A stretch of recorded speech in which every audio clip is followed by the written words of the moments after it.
Detroit in January is unforgiving. The city doesn't whisper its truths. It shouts them from the rooftops of abandoned factories.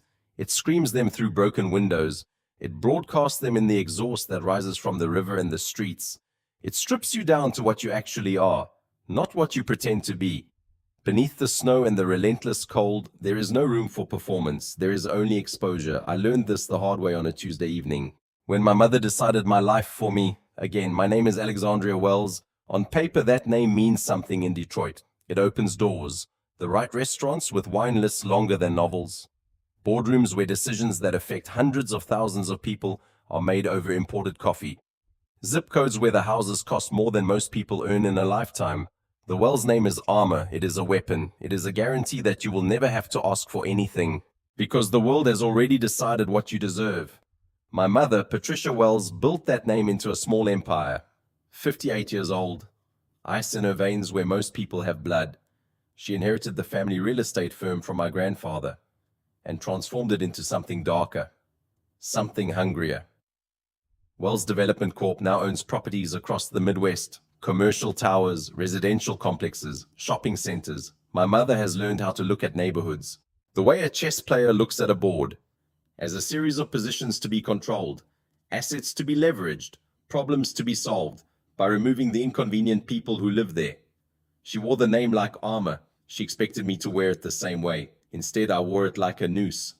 That January evening, I was standing in the kitchen of our family's glass tower penthouse, 40 floors above Detroit, watching the river freeze in degrees, listening to my mother lay out the terms of my future, as though she were reviewing a quarterly earnings report. The kitchen was all marble and glass and stainless steel, expensive, cold, beautiful in the way things are beautiful when they have no warmth in them. The Ashford family is a strategic fit, my mother said. She didn't look up from the document in front of her. She had papers spread across the marble island, like she was preparing a merger. In a way, she was. Clayton Ashford is 35, established, and his family's construction portfolio complements our development interests perfectly. I watched her turn the page. Her movements were precise, economical, devoid of doubt. Patricia Wells never second-guessed herself. She couldn't afford to. The moment you hesitate is the moment you lose control. And control was the only thing she understood. You're describing a merger, I said, not a marriage. She looked up then. Her eyes were dark and sharp as cut glass. The kind of eyes that have made grown men stammer, that have made executives recalculate their entire strategy. She assessed me with the same expression she used when a contractor had missed a deadline, or when a business deal had started to unravel. Don't be sentimental, Alexandria, she said. Sentiment is expensive. I had met Clayton Ashford twice. Both times he had looked at me, the way he looked at his watch, evaluating, calculating, assessing return on investment. He was not a bad man, not in the way that villains are bad in stories. He was bad in a much colder way, the way that winter is bad, not actively cruel, not deliberately destructive, just fundamentally incapable of warmth. The kind of person who had learned to convert every interaction into a transaction, every relationship into leverage. I won't marry him, I said. You will, my mother replied. She turned the page. She didn't argue. She never argued. She stated outcomes, the way a judge hands down a sentence.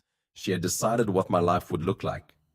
And she had been deciding for so long that she had genuinely forgotten, or perhaps never actually believed, that I might have the capacity to decide for myself. I left the kitchen. I took the elevator down 17 floors. The elevator was all mirrors and soft light, and I watched myself descend, watched my face get smaller and smaller as the numbers counted down. The woman in the mirror looked trapped. She also looked angry. I tried to decide if that was progress. When I stepped out into the street, the snow was falling in sheets, the kind of snow that muffles the city's noise. That makes Detroit feel for a few minutes like it belongs to no one, like maybe the world hasn't finished deciding what it wants to do with it yet. I didn't have a destination. I just walked, letting the wind push me south, my heels clicking on the salted sidewalk, my breath a small cloud that disappeared before it could amount to anything. I passed boutiques with windows fogged and golden. I passed a woman walking a dog the size of a small horse. I passed a man in a canvas jacket. He was crouched beside a parking meter, doing something with a wrench and a bucket of tools, utterly unbothered by the weather. He was concentrating so hard on whatever he was fixing that I don't think he noticed me walk past. Marcus Johnson was not thinking about women that afternoon. He was thinking about infrastructure, about the way systems fail when no one is paying attention, about the fact that the city had been ignoring a work order for 6 months while water leaked from this broken meter into the foundation of the building next door. He was thinking about responsibility, the kind of responsibility that doesn't come with a paycheck or recognition, just the simple knowledge that something is broken and you have the tools to fix it. Marcus was 41 years old, and he had learned a long time ago that if you waited long enough in a place that needed fixing, you'd develop a particular kind of stillness, not patience exactly, more like the opposite of panic. The kind of calm that comes from knowing exactly what needs to be done and being willing to do it, regardless of how long it takes or whether anyone notices. He worked the night shift for the city's Department of Electrical Infrastructure, maintenance and fault detection along the urban grid. It was the kind of work that kept the lights on in other people's lives while he drove home in the dark, made breakfast for his daughter, and tried to be present enough that she wouldn't notice how exhausted he actually was. The job was stable, the hours were brutal, the pay was enough, as long as enough didn't require too precise a definition. His daughter's name was Zara. She was 7 years old, and she had her mother's curiosity and his stubbornness, which meant she was basically impossible. She slept with one arm hanging off the bed, like she was conducting an orchestra in her sleep. She woke up ready to argue about everything: the texture of oatmeal, the naming conventions of dinosaurs, the fundamental unfairness of bedtimes. Raising her alone had not been the plan. Plans, he had learned, were something you made before you understood what life actually cost. His ex-wife had left 3 years ago, not cruelly, not dramatically, just quietly, and with an honesty that almost made it worse. "I can't do this version of things," she had said one evening, and he hadn't asked her to explain which version she meant. He had been too tired, and she had been too honest, and both of them had known that there wasn't anything to say that would make it different. Every night when he came home from the night shift, Marcus checked on Zara. Before turning off any lights, that was the whole of his ritual. That was enough. He had applied once to an advanced electrical engineering program through the city, a 2-year track that could have moved him from maintenance into design, from fixing broken things to building them from scratch. He'd withdrawn his application 4 days before the deadline because there was no one to pick Zara up from school. On the days his shift ran long, he had told himself he'd apply again. Next cycle, he had not.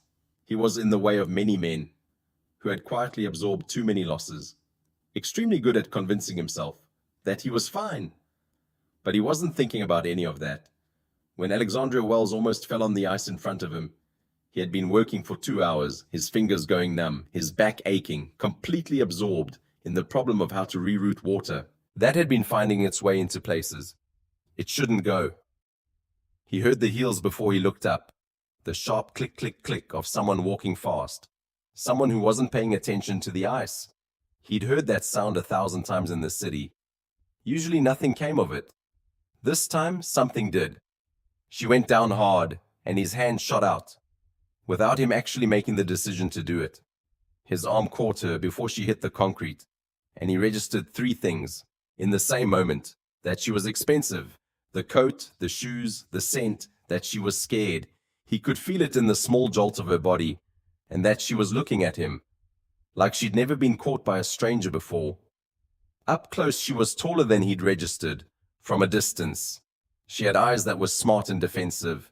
At the same time, eyes that had learned to see a threat in almost everything. She was looking at his hand, like she wasn't quite sure if letting it hold her was a good decision. "Careful," he said, and he meant it. The sidewalks were getting worse. The snow was starting to stick. She straightened and looked at him for a moment.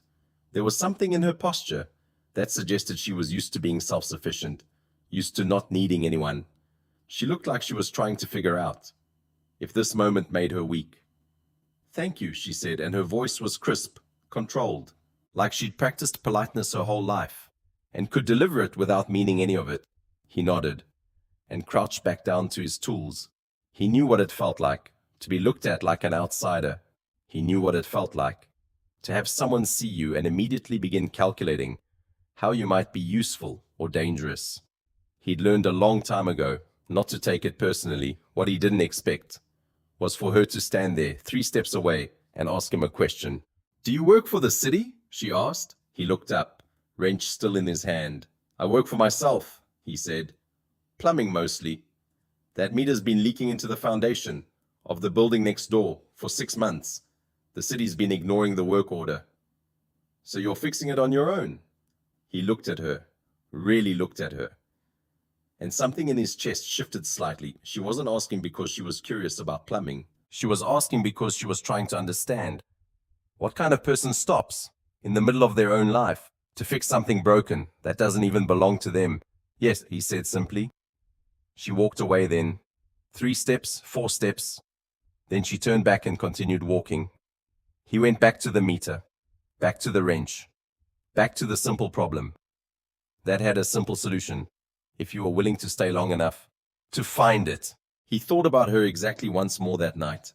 The stillness in her posture, the competence that came from actually understanding her own power, the way she'd looked at him, like he was something unexpected. Then he forgot her entirely. In the chaos of picking up Zara from his mother's house, making sure she did her homework, making sure she ate something resembling vegetables, getting her to bed, and finally sitting down with a book he was too tired to read. But in some part of him that he wasn't paying attention to, he was already waiting to see her again. 3 days later, I was in a coffee shop on Michigan Avenue, not drinking my coffee, watching the street outside, and trying to construct an exit from a situation that had no logical exit. My mother's terms were not subtle. She had written them down, which was somehow worse than if she'd just said them. Written words have a permanence that spoken words lack. Written words are harder to argue against. "Marry Marcus Beaumont by Valentine's Day," the letter had stated, "or I will restructure your trust arrangement and remove you from the board position I placed you in." The board seat I'd spent 4 years earning. The board seat, that represented the only real leverage I had over my own financial future. The board seat, that meant if I was going to build a life separate from my mother's empire, I'd at least have some foundation to build on. It was cruel, the way she'd chosen Valentine's Day. Only someone who fundamentally disbelieved in romance could have selected that particular deadline. It was a mockery, dressed up as a date. I had called Diane, my college roommate, because Diane had always been good at seeing solutions where I only saw walls. Diane had listened to me explain the situation, and then she'd said something that I was pretty sure she meant to be unhelpful, but which had lodged itself in my brain like a hook. "Marry someone else first," she'd suggested. "I don't know anyone I want to marry," I'd said. "Doesn't have to be real," she'd said. I'd hung up on her, then I'd sat with it for 2 hours, a marriage of convenience, a contract, something legal enough to block my mother's plans while I figured out an actual solution. She couldn't force me to marry Clayton. If I was already married, she couldn't easily undo a legal marriage without the kind of public mess she avoided on principle. The whole thing was desperate and insane and brilliant in the way that only desperate things can be. The problem was that I didn't know anyone outside my world who would agree to something this strange without wanting something from me that I wasn't willing to give. My world was full of people who calculated every favor. Everyone in my circle knew my mother. Everyone would talk. Everyone would leverage it. It had to be someone outside my world entirely. I was so deep in this calculation, sitting in a coffee shop with cold coffee in front of me, that I almost didn't notice him walking in, but I did. He stood in the doorway for a moment, stomping snow off his boots with the kind of unself-conscious ease that suggested he belonged exactly where he was. He ordered black coffee at the counter. Real conversation with the barista, not the transactional exchange I was used to. Like they actually knew each other. Like he was a person who existed in the world as more than a means to an end. He chose a table across the room and settled into a chair with the comfortable ease of someone who had nowhere else to be. He didn't notice me immediately. He was reading a battered paperback, Meditations, I would discover later, and he had the same quality of stillness that had caught my attention 3 days ago. The same sense that he had decided to be exactly present in whatever moment he was in, and nothing could distract him from that decision. I watched him for 15 minutes, and in those 15 minutes, I hesitated 4 times. He'll think you're insane. He'll say no. He'll want something from you that costs more than money. This is the worst idea you've ever had. The 4th time I talked myself out of approaching him. He looked up and caught me watching. Our eyes met. Across the coffee shop, his expression didn't change. He didn't look away first. And that meant something. That meant he'd noticed me. That meant he was noticing me. Right now. In the economics of attention. That was a power move, and I wasn't used to not having the upper hand. He just watched me for a moment. No judgment in his face. No calculation. Just observation. Then he went back to his book. That was what pushed me over the edge. I stood up, I walked to his table. My heart was moving too fast, which was humiliating. Because this was just a transaction, a business proposal, nothing personal. You fixed the meter, I said. He looked up. He recognized me immediately. The corner of his mouth moved, almost a smile. The building's foundation will stop flooding now, he said. Can I sit down? I asked. He gestured at the chair across from him. And I sat. I wrapped my hands around my own cold coffee cup and looked at him directly. Because if I was going to say what I was about to say, I needed him to know that I meant it. I needed him to see that this was coming from somewhere true, even if the proposal itself was absolutely insane. I need to ask you something unusual, I said. All right, he said, just like that. No caveat, no hesitation, just a simple acknowledgement that unusual things happened in the world, and sometimes you had to listen to them. I need someone to marry me, temporarily. Legally, but temporarily. We'd have a private agreement about the terms, and I would compensate you for the inconvenience. It would protect you financially and cost you nothing, except a few months of a certain level of proximity. The coffee shop noise continued around us.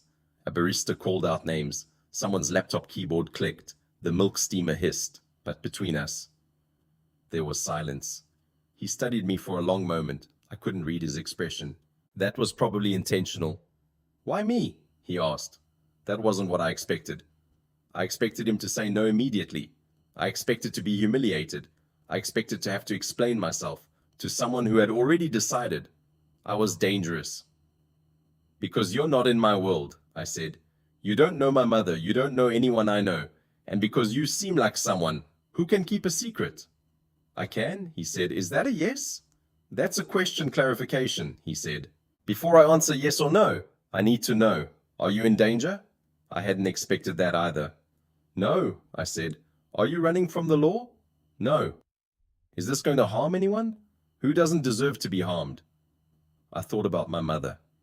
She deserved to be defied. She deserved to have her control questioned, but the actual answer to his question was different. No, I said.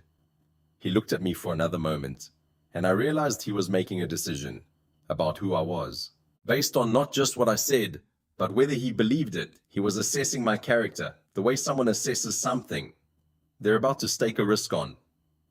All right, he said finally, I'll marry you. Just like that. I should have felt relieved. Instead, I felt something closer to falling. The courthouse was bureaucratic and efficient, which made sense. Marriage, in its legal form, was just another piece of paperwork. The courthouse clerk, a woman named Dorothy, who had probably witnessed stranger things, but couldn't quite remember what they were, processed our forms with the kind of professional kindness that comes from doing the same job for 30 years. She asked if we wanted the standard vows, or if we had something prepared. Marcus looked at me. I shook my head. We went with the standard vows, which felt like the height of irony. We stood in front of a woman whose job was to make promises real. And we promised things we didn't mean to people we barely knew. I now pronounce you husband and wife, Dorothy said, and the weight of those words hit me harder than I expected. I had a contract drawn up by a lawyer I trusted, a woman named Catherine, who had learned not to ask too many questions about the arrangements her clients asked her to formalize.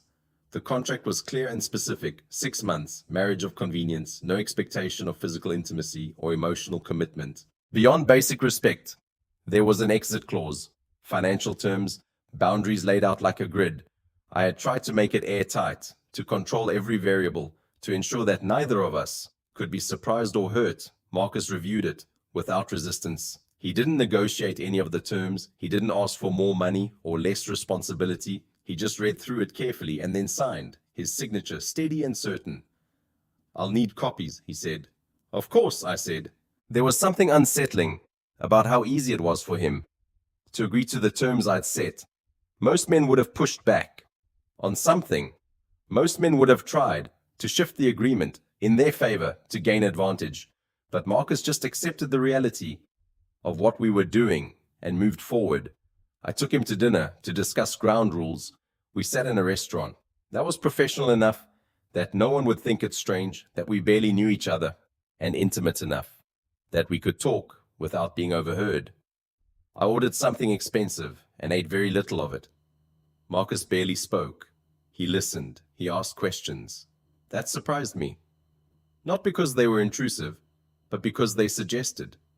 He was actually interested in understanding who I was, beyond the contract. "Do you have family?" he asked. "Besides your mother?" "My father left when I was 12, I said. I didn't talk about this usually. He said he couldn't do it anymore. The whole thing. He went to Arizona and started a different life." "Are you in contact with him?" "We email on birthdays. We don't talk about anything real." He nodded, like this made sense, like he understood what it meant to have family that existed on the periphery of your actual life. "What do you actually want?" he asked. "Beyond escape?" I sat with that question. I honestly didn't know. I'd spent so much of my life running from my mother's plans that I hadn't developed my own. "I want to not be controlled by her," I said finally. "I want to have choices that are actually mine. I want to see if there's a version of myself that's different from who she raised me to be." He looked at me like I'd said something profoundly true, like I'd articulated something important. "We'll figure it out," he said simply. I returned to the borrowed apartment, a small one-bedroom I'd rented as a place, away from the penthouse, and sat in the dark for an hour. I couldn't explain why it unsettled me, the ease with which he'd agreed to this. It should have made me feel more in control. Instead, it made me feel like I'd set up an entire life based on the assumption that control was possible, and he was the first person who hadn't tried to grab for the reins. Marcus's apartment was not what I expected. I don't know what I expected exactly. Something smaller maybe, something that reflected the kind of temporary arrangement we had. Instead, I walked into a space that was genuinely cared for. The walls were covered with Zara's art, paintings of dinosaurs. She was apparently obsessed with labels and research notations in careful script, a timeline of the Cretaceous period, drawings of what she thought different dinosaurs actually looked like, with notes about whether they had feathers, how they hunted, what they ate. There were books everywhere, most of them children's books, about paleontology and natural history. The furniture was minimal, but functional, a kitchen that was clearly used for actual cooking, not just emergencies, a living room with a worn couch that had been loved into that state, a small hallway leading to what I assumed was Zara's room and Marcus's room. It smelled like old books and coffee and the particular staleness of a place where someone had opened the windows as rarely as possible during a harsh winter. "It's small," Marcus said, setting my suitcase down by the door. "But you'll have your own space. That's Zara's room, that's mine. And there's a guest room at the end of the hall where you can set up." I had one suitcase. Everything I'd decided I needed to bring away from the penthouse fit into one Louis Vuitton suitcase. That cost more than his furniture. The contrast was almost funny. "It's fine," I said. "It's nice, actually." Zara met me that evening when Marcus picked her up from his mother's house. She was small and sharp-eyed, with her father's careful manner, and what I assumed was her mother's intelligence. She looked at me the way a scientist looks at an organism, with interest and some skepticism about whether it would survive in this environment. "Are you staying with us?" she asked. "For a little while," Marcus said. "Miss Wells and I are working on something together." Zara accepted this without further questions. Children were good at that, at accepting adults' explanations without demanding they make sense. She was more interested in showing me her research about theropod dinosaurs and whether I agreed with her theory that raptors might have been more intelligent than scientists thought. I didn't know anything about theropod dinosaurs, but I listened, and she seemed to appreciate it. That first night, I lay in the guest room, which was really a room that had previously been a storage space, repurposed to accommodate me, and listened to the sounds of the apartment, the radiator clanking, the distant sound of the city, Zara's occasional movement in her room, the small sounds of a child being alive in her own space. It was so different from the penthouse, where there was always background noise, doormen, neighbors, the hum of complicated systems, keeping the building functioning. Here there was just the sound of three people existing in proximity to each other. Morning 3 was when I realized that moving into someone's apartment meant surrendering certain illusions about control. I came out of the bathroom in a towel. There was no way around it. The bathroom was between the hall and the main living space, and found Marcus reorganizing the linen closet. "What are you doing?" I asked. "Your things are taking up," he said. "3 times the space they should. We can fix that." I was wearing only a towel. My hair was wet. He still didn't look. He was being very careful not to look. "I didn't agree to have my life reorganized," I said. "You agreed to live here. Living here requires not running out of closet space." In week 1, he was still not looking. He was being very careful not to look. "Are you avoiding looking at me?" I asked. That made him turn around. His eyes found mine for a second, and then found the wall behind me, very intently. "No," he said, "I'm being respectful." "I didn't ask for respect. I asked what you were doing." He put down the towel he'd been holding. His jaw tightened slightly, which suggested I touched something in him that was trying not to be touched. "Alexandria," he said quietly, "you're wearing a towel. I'm going to give you space." "I don't need privacy from you." "You should," he said, and his voice had changed. It had become firmer, more certain. "You should need privacy from everyone, especially from me." The moment stretched between us. I understood what he was saying, and the understanding was complicated. He was saying that he noticed me, that he was aware of me, in a way that went beyond the contract, that he was protecting me from the consequences of my own proximity to him.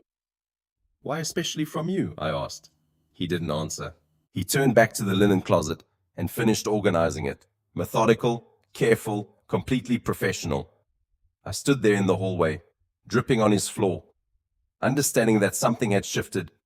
Between us, something had changed in the space where we were pretending. This was all transactional. I went back to my room and got dressed. My hands were shaking slightly, which annoyed me. Morning 7. I came into the kitchen to find Marcus making coffee. For both of us, not the terrible instant coffee I'd been drinking since I arrived. Real coffee, the kind that cost money, the kind I'd brought from the penthouse in my suitcase because I was incapable of adapting to lower standards, even in desperate circumstances. "You don't have to do that," I said. "Do what?" "Make my coffee. We're not actually married." He was pouring water into the French press. He didn't look up. "I make 2 cups every morning," he said. "One for me, one for whoever's awake. Last week it was Zara. This week it's you. If you don't want it, I'll leave it on the counter." "That's not the point," I said. "What's the point?" he asked. I sat down. I didn't know what the point was anymore. The point had been to maintain boundaries, to make sure that this arrangement didn't become something it wasn't supposed to be. The point had been to remember that we didn't actually know each other, that this was temporary, that I needed to keep some part of myself separate and safe. But boundaries require constant vigilance, and it's exhausting to be vigilant all the time. The coffee was ready. He poured it into 2 mugs, real mugs, not the fancy ones I'd brought, which felt important somehow, and set one in front of me. "The point," I said, "is that we have an arrangement." "We do. With terms." "Correct." "This doesn't feel like terms. This feels like—" I didn't finish. I couldn't quite articulate what it felt like. "Like what?" he asked. "Like you're making a home for me," I thought. "Like you're not trying to fix me, or use me, or turn me into something that fits your design, like you're just taking care of me." "Like it might get complicated," I said. He sat across from me at the small table. Our knees could have touched if either of us had moved. We didn't move, but we were both aware of the possibility. It's complicated, he said. When you want something, you're not allowed to have. It's simple. When you decide what you want and you go after it. Those are your only two choices. Alexandria, complicated or simple? Which is this? I don't know yet, I whispered. He looked at me with those quiet eyes, and I realized he did know. He'd known since the moment I sat down at his table in that coffee shop. He'd been waiting for me to catch up. Then take your time, he said, but not too much time. He drank his coffee. I didn't touch mine. It was too hot, and I was already burning. Night 10. I found him on the fire escape. At 2 a.m, I couldn't sleep. I'd been lying in the guest room for hours, listening to the apartment breathe around me, thinking about his warning, thinking about the line. We were approaching. I came to the kitchen for water and saw him through the window, sitting on the fire escape, reading by the city light. I should have left him alone. Instead, I opened the window and sat beside him. Can't sleep? He asked. No? He closed his book. We were close enough that I could see the constellation of freckles across his collarbone where his shirt was unbuttoned. I'd never noticed them before. I'd been looking at him, but I hadn't really been seeing him. The apartment's small, he said. We need to establish some routines so we're not always running into each other. It was the most obvious lie I'd ever heard. I like running into you, I said. Those words hung between us. They were not part of the contract. They were not what we were supposed to be saying to each other. Alexandria. What? I said. What happens if I like it? Then this stops being temporary, he said. Maybe that's okay. He stood up. He walked to the edge of the fire escape. He didn't look back. It's not okay, he said quietly, because you're vulnerable right now, because you're running from your mother. And I'm the first safe place you found, because when the dust settles, you'll realize you made a decision based on desperation, and you'll resent me for not stopping you. You don't know what I'll feel, I said. I know that I need you to stay because you want to, not because you're afraid to leave. He finally turned to look at me. I need that, Alexandria. I need to know that if you're here, it's because you chose to be. Those aren't different things, I said. Wanting someone and being afraid to leave them. Those are the same thing. That's what love is. No, he said. Love is choosing to stay when you could easily leave. Love is seeing someone completely and deciding they're worth the risk. What you're feeling right now is need, and need is real, but it's not the same thing.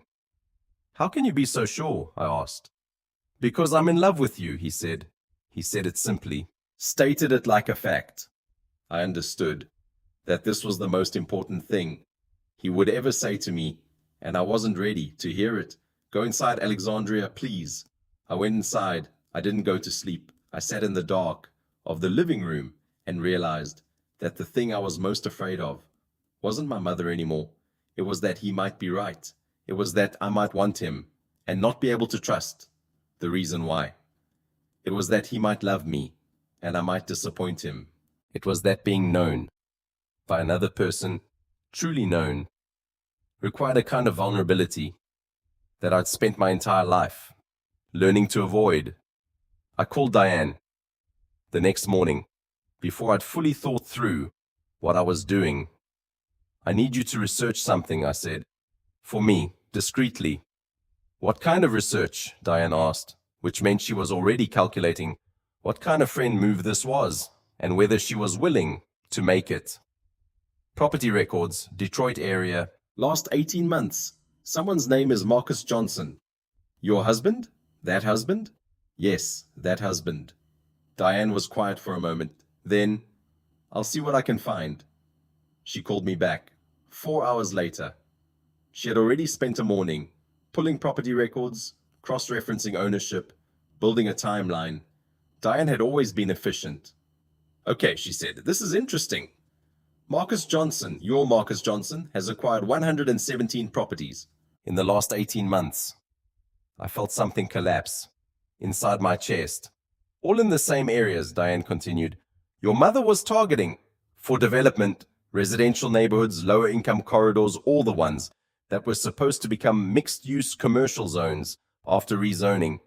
He's blocking her, I said. He's more than blocking her. He's buying up the properties and keeping the existing residents in place if the properties are already owned by residents' advocates or non-profits. Your mother's rezoning strategy falls apart. She can't force people out of their own homes. I sat down on the floor of Marcus's apartment. There was a drawing of a Spinosaurus on the coffee table, labeled with careful notes about its feeding patterns. He knew who I was, I said. Yes. When I approached him in the coffee shop, he already knew. He knew I was Vivian Prescott's daughter. Yes. So he knew you were Vivian Prescott's daughter, Diane said slowly. And he still said yes. He still let you into his home. I stopped her before she could finish.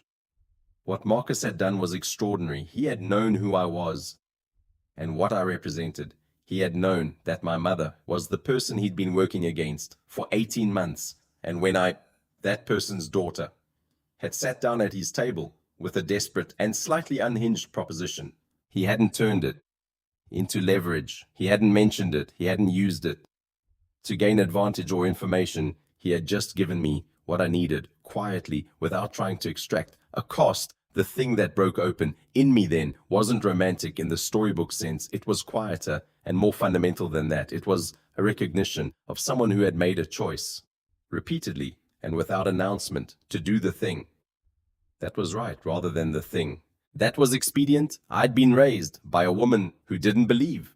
Those two categories overlapped. I'd never met anyone else who did. I found him in Zara's room that evening, reading to her about Patagonian fossil sites, which was apparently the frontier of her current research. Zara was almost asleep, but not quite. Her small face was tipped toward the page with a focused expression that she maintained, even in near sleep. I stood in the doorway until she finally drifted off, which took about 4 minutes. Marcus came out and pulled the door nearly closed. He looked at me and waited. You've been blocking my mother's projects, I said. For 18 months, you knew who I was, and you never used it. He looked at me very steadily. The quiet in his eyes had deepened. He looked like someone who had been expecting this moment for a very long time. Why would I? He asked. Because you could have. Because I came to you in a weak position, and you had information that would have changed the terms entirely, and you... My voice caught. You didn't say anything. It wasn't relevant, he said, to what you needed. It was relevant to you, Alexandria, not to what you needed. The distinction was important, and I understood that. He was saying that the information about my mother was his burden to carry, not mine. It was something he knew, but it wasn't something I needed to know in order to be helped. You came to me, he continued, because you needed help. What you knew about me, what I knew about you, none of that changes what help looks like. Help is just help. It's not conditional, it's not a negotiation. It's someone seeing that you need something and being willing to give it without trying to extract a price. I looked at him across the dim hallway of his small apartment. The city outside was making its nighttime sounds, muffled by the snow that had started again, the soft, persistent snow that Detroit offered all winter as both punishment and consolation. I discovered the properties, I said. I know you've been buying them up. I know you've been keeping families in their homes. I know that my mother wants to displace people, and you've been preventing that for a year and a half. Yes, he said simply. At first you thought I was an opportunity, I said. You thought you could use me somehow. At first, he agreed. But that changed. When? When you sat down at my table, he said. When I saw how scared you were, when you asked me to marry you like your whole life depended on it. The moment you did that, the strategy disappeared. I stopped thinking about your mother. I started thinking about you. How do I know you're telling the truth? I asked. You don't, he said simply. That's the thing about trust. It's not evidence-based. It's a choice. I thought about those 117 properties, 117 times. He could have used information about my mother to leverage me 117 times. He could have played me for advantage. He hadn't. What were you going to do with the properties? I asked. With all of them? Keep them, he said. Let the families stay, live there, be part of a community, instead of another real estate portfolio. That costs money. I know. My mother would destroy you for that. I know, he said, but that wasn't relevant to what you needed from me when you asked. And it's not relevant now, unless you're trying to decide if I love you or if I love the strategy. My breath caught. Don't do that, I said. Don't say words like that just because... Because why? He asked. Because you need to hear them? Because you're terrified and you're looking for proof that this is real? Because I can't trust them. Then trust this instead, he said. I'm still here. I'm still making you coffee. I'm still asking Zara about dinosaurs. I'm still choosing to be in a room with you every single day. Not because of your mother, not because of property, not because of anything. Except I want to be. I love you. Alexandria. He said it quietly, completely. No wasted space. Like everything else, he said. That's not strategy, he continued. That's the thing that makes everything else impossible. I broke down the next morning in the kitchen while he was making coffee, not gracefully, not the kind of tears that make someone look thoughtful or vulnerable in a beautiful way. I cried like a person who had been holding it together for 28 years and had just realized they didn't have to anymore. I cried like someone whose entire understanding of what was possible had just shifted. I cried into my hands, and then my hands weren't enough, so I just cried into the kitchen of his small apartment while he stood there witnessing it. Imani, he started. No, I said. Let me finish. I wiped my face. I looked terrible, blotchy, red, snot on my face. Like a child, he was looking at me, like I was the most important thing he'd ever seen. I came to you, I said, because I was desperate. I came to you because my mother was suffocating me and I needed to breathe. I came to you because everyone in my world wanted something and you wanted nothing. You just wanted to help. That's not nothing, he said. And then I stayed, I continued, because I was afraid. Because as long as I was here, as long as there was an arrangement and a timeline and an exit clause, I could pretend. This wasn't real. I could pretend. I wasn't choosing you. I could pretend. It was something that was happening to me instead of something I was doing. I took a breath. The apartment was quiet around us. Early morning, the city just waking up. But it's real. And I'm choosing you. And I'm terrified because you're the first person I've ever chosen for myself. And what if I'm wrong? What if I wake up tomorrow and realize I was just running from something instead of running toward you? Then we figure it out, he said. You don't get it, I said. I can't mess this up. I can't be vulnerable to someone and have them leave. I can't. He stepped closer. He reached up and he wiped a tear from my face with his thumb, and the simple tenderness of the gesture nearly undid me completely. Alexandria, he said, I'm not leaving. Not because I don't have a choice, because I choose not to. Every day, that's what love is. It's not magic, it's not destiny, it's someone saying I could go, and I'm staying anyway. How do you know? I asked. I won't hurt you? I don't, he said, but I believe you, and I trust you, and I love you anyway. I kissed him. I didn't think about it. I didn't strategize. I just moved toward him, the way I should have, on the fire escape, the way I should have, that first morning, in the hallway, the way I wanted to, every moment since I'd walked into his apartment and realized that safety and presence and genuine care were things that actually existed in the world. He kissed me back like he'd been waiting for this moment since the day I sat down at his table in that coffee shop. Maybe he had been when we broke apart. He held my face in his hands. No more contracts, he said. No more exit clauses, I said. No more pretending. This is temporary. I don't know how to do this, I said. I don't know how to stay in one place and be loved by one person. I'll teach you, he said. We'll teach each other, Zara called from her room. Are you guys being weird again? We laughed. We actually laughed, and the sound of it echoed through the small apartment like proof. That joy was a real thing. That could happen in a room with Marcus Johnson. I called my mother at 7 in the morning on a Sunday. She answered on the second ring, which meant she'd been awake. Vivian Wells was always awake. Before the world required it of her, she was always preparing, always strategizing, always building the next move. Hello, Alexandria, she said. Her voice had that particular quality it took on when she was assessing a threat. I need to tell you something, I said. If this is about your whereabouts, I already know. Uptown, not one of our properties. I've had the board wondering about your absence. You're creating a distraction when we need focus. Of course you'd hired someone to find me. Of course she already knew where I was. The fact that she knew and hadn't done anything about it yet was its own kind of threat. I'm not coming back to Prescott Holdings on your terms, I said. My voice was steady. If you want my involvement, it's on terms. We negotiate as equals, including the board seat and including my right to disagree with acquisition strategies that harm existing residents. If that doesn't work for you, I'll build something separately. Silence on the other end.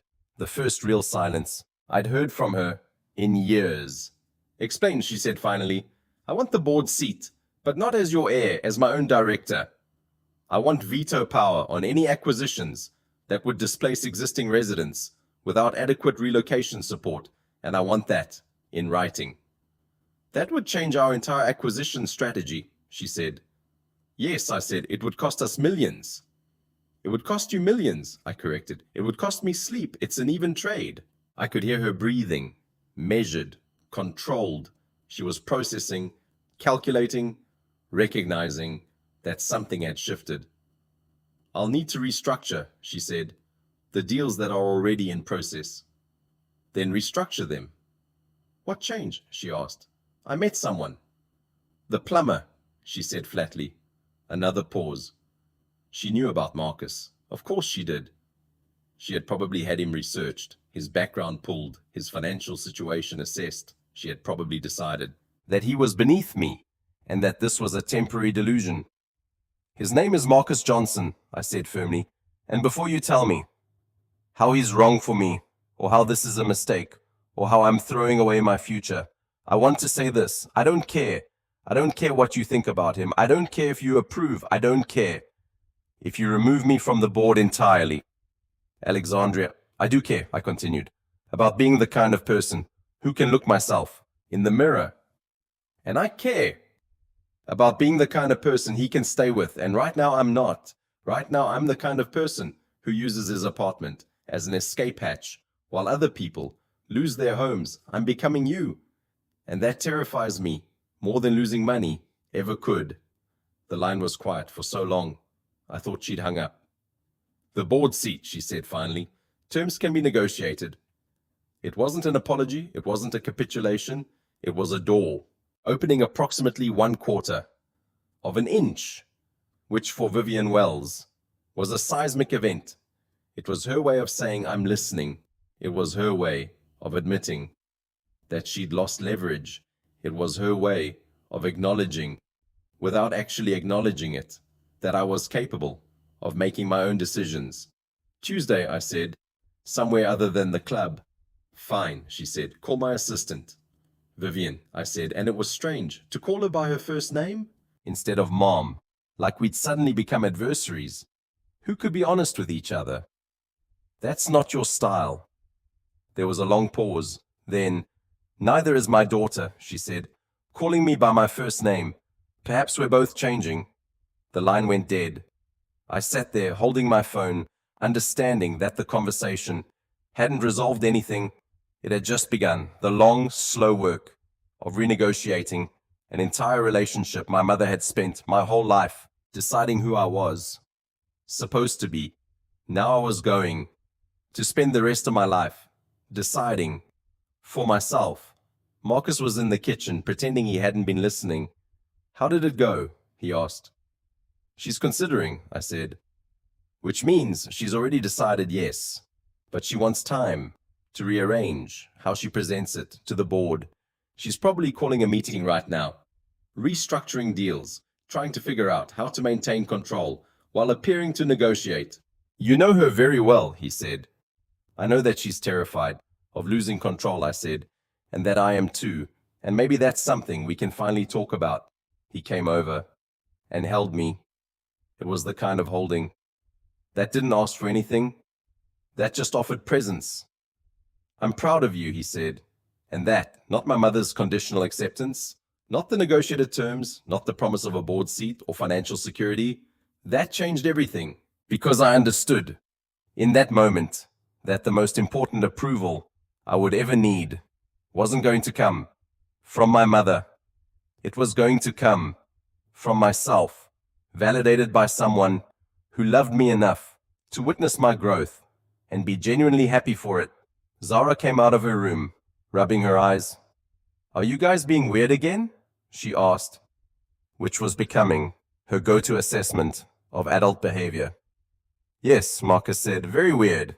"Can you be weird later?" she asked. "I need breakfast." She said it with the practical certainty of a 7-year-old who had learned that emotional processing was less important than proper nutrition. We laughed, and the ordinary moment, parent, child, woman, standing in a kitchen in a small apartment in Detroit, felt like the most important thing that had ever happened to me. Winter morning, snow falling steadily outside the window. 3 of us in the small kitchen, Zara doing Cretaceous research at the table with a cup of orange juice and a level of focus that suggested she had reached a significant conclusion. Marcus making coffee, and me standing at the window watching the snow accumulate on the fire escape where the rosemary plant had somehow survived another winter. The apartment was so different from the penthouse. It was small and crowded and imperfect. The furniture was worn. The walls were covered with Zara's art and research. There were books everywhere in stacks and piles. Some read until they were falling apart. The refrigerator hummed. The radiator clanked. None of it was beautiful in the way that the penthouse had been beautiful, which is to say, none of it was cold and empty and designed to intimidate. "You're being quiet again," Zara announced. "That either means you're thinking or you're being weird." "Both," Marcus said. "That tracks," Zara said, and returned to her research. My phone buzzed. A message from Patricia's assistant. "Board meeting scheduled for next Thursday. Preliminary terms for discussion. Displacement relocation protocol. Tenant advocacy review. 3-year acquisition pause on the lower income corridor." It was more than I'd asked for. It was also likely a test to see if I would come back to Prescott Holdings or if I'd meant what I said about building something separately. I hadn't decided yet. The possibility of both options existed simultaneously, and I realized that was okay. I didn't have to decide today. I didn't have to have everything figured out. That was the thing about this life I was building. It was still under construction. There were still decisions to make. There were still moments where I would probably choose wrong. There were still ways I could hurt Marcus, ways he could disappoint me, ways that Zara could change and force all of us to change with her. It wasn't safe, but it was real. Marcus set the coffee in front of me. It was actually pretty good, despite what I'd said about it being terrible. He was learning, or I was lowering my standards, or perhaps we were just finding our way to a middle ground where both of us could exist without one person having to win. "Your mother?" he asked, noticing my expression. "She's offering terms," I said. "Better terms, more protective of existing residents than I expected." "Are you going to take them?" "I don't know yet," I said. "I have time to decide." "You always do," he said. "That's the thing about being loved. It means you get to choose, not to perform, not to prove, just to choose." I looked up at him. "Did you just use my own logic against me?" I asked. "Every chance I get," he said. Zara piped up. "Are you guys about to kiss again, or can I eat breakfast?" "Eat breakfast," Marcus said. But he was still looking at me with that particular expression that suggested he was not entirely capable of looking at anything else. "Quickly," I added, "your dad's coffee is actually terrible, and I'm wondering if this relationship can survive that."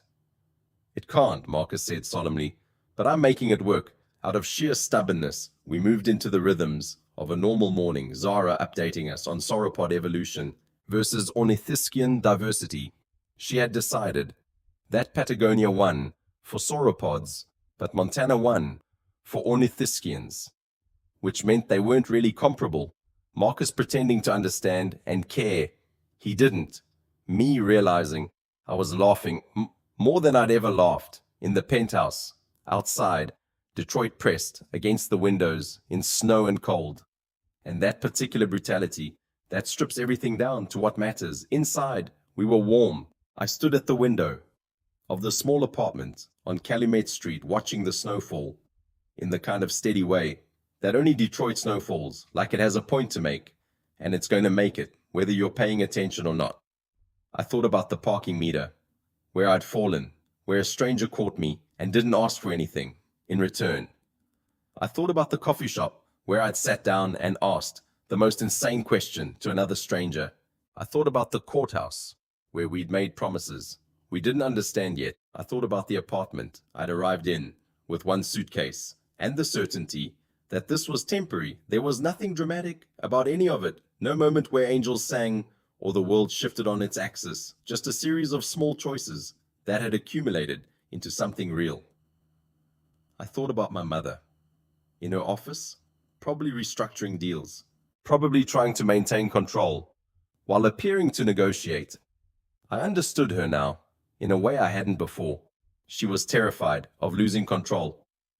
Because control was the only way. She knew to stay safe. She had built an empire out of fear, and now that empire was all she had.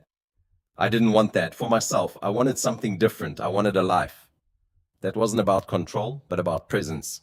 I wanted to be known by another person and to know them in return. I wanted to build something with Marcus that wasn't a transaction, but a genuine collaboration. I wanted to help raise Zara in a world that was different from the one I'd grown up in. What it felt like to be exactly where you were supposed to be.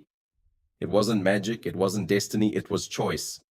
Someone who'd keep choosing you, and the willingness, terrifying and beautiful, to choose them back. Detroit in January was still brutal. It still stripped everything down to its bones, but what remained? When the artifice fell away, what remained was real. Being loved by one person, loving them back, raising a child together, not because it was perfect, but because it was true. Not because we'd figured everything out, but because we decided to figure it out together. There was nothing dramatic about it.